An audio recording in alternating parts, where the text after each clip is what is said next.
ഉരുളെടുത്ത ഭൂമിയിലും തലയുയർത്തി നിൽക്കുന്ന ഈ ആൽമരത്തിനും ചിലത് പറയാനുണ്ട്. സകലതും ഉരുളെടുത്തപ്പോൾ സർവവും സാക്ഷിയായ ഈ ആൽമരം മാത്രം ബാക്കിയായി. ആൽമരത്തിന്റെ അടുത്തുണ്ടായിരുന്ന ക്ഷേത്രമോ കെട്ടിടങ്ങളോ ഇന്ന് ബാക്കിയില്ല.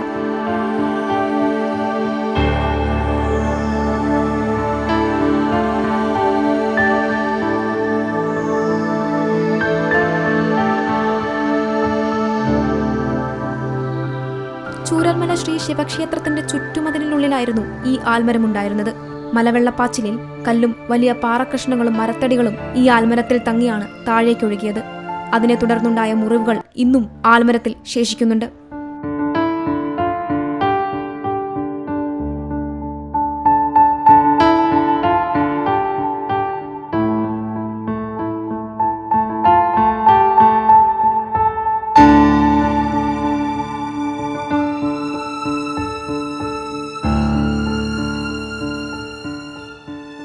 നാൽപ്പത്തഞ്ച് വർഷം പഴക്കമുണ്ട് ആൽമരത്തിന്.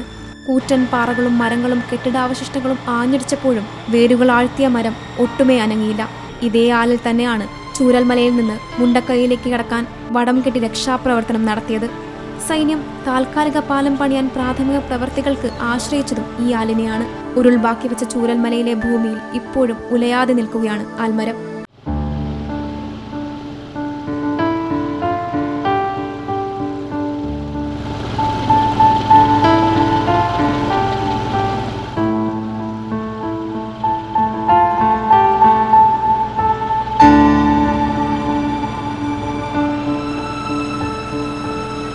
ഏറ്റവും പുതിയ വാർത്തകളും വിശേഷങ്ങളും വിരൽത്തുമ്പിലറിയാൻ സീ മലയാളം ന്യൂസ് എല്ലാ ഡിജിറ്റൽ പ്ലാറ്റ്ഫോമുകളിലും ലഭ്യം.